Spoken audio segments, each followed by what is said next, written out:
I accidentally discovered my father's secret affair with the nanny while walking our dog. The nanny originally came to take care of my sick mother, but she ended up becoming my stepmother. Ever since she entered our home, strange things started happening one after another. I was always healthy before, but recently I've been having frequent stomach pains. Our usually gentle dog barks non-stop whenever it sees the nanny. All these unusual signs made me suspicious. What exactly is this woman hiding? What puzzled me even more was this. My sick mother loved having her room filled with sunlight, but whenever my family and I went out, the nanny would deliberately close all the curtains. My mother's condition had been stable, but after the nanny arrived, it rapidly deteriorated until she finally passed away. I knew the nanny was up to something, but I could never find any proof. At my mother's funeral, though, I caught a glimpse of a strange smile flashing across the nanny's face. I was certain this woman was trouble, but my father didn't see it that way. Instead, he let this suspicious nanny become my stepmother. One day, while father was still at work, my stepmother made a delicious meal for my brother and me. During dinner, my brother complimented her cooking. She finally showed a satisfied smile, but suddenly our dog started barking like crazy. Seeing we hadn't finished eating yet, my stepmother offered to take the dog for a walk. When father came home and saw this scene, he felt really pleased, but a sudden scream made everyone's heart skip a beat. My brother and I rushed outside following the sound. We found our dog covered in blood. My stepmother cried, saying the dog broke free from its leash and got hit by a speeding truck. Seeing my stepmother's panicked state, father quickly went to comfort her, but rage filled my heart. I didn't believe a word. You did this.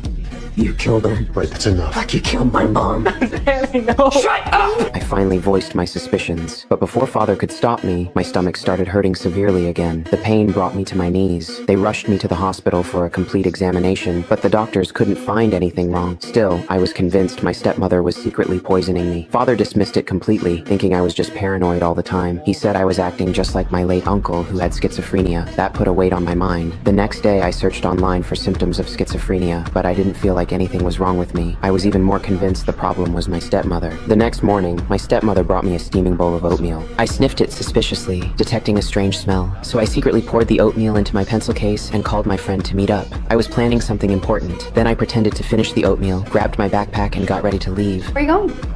I'm just meeting a friend.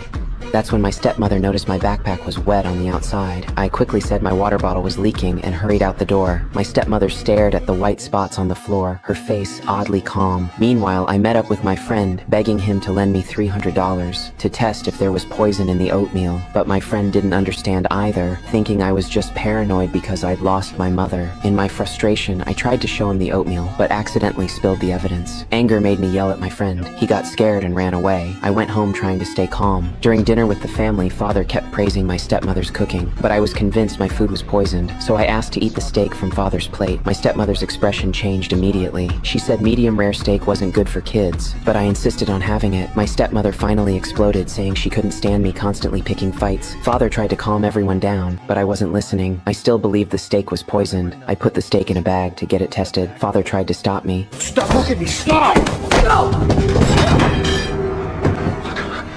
I am trying to help you. I grabbed a knife and warned him to stay back. My stepmother immediately called the police. That's when I completely lost control. I said my stepmother was a murderer. First she killed my mother, then she killed our dog, and we three would be next. After saying that, I rushed into father and stepmother's bedroom, trying to find evidence of the poisoning. Father, afraid I'd do something stupid, quickly followed me in, patiently trying to calm me down. 5 minutes later, I was already breaking down inside. But that's when my stepmother decided to walk in. My eyes immediately hardened with determination.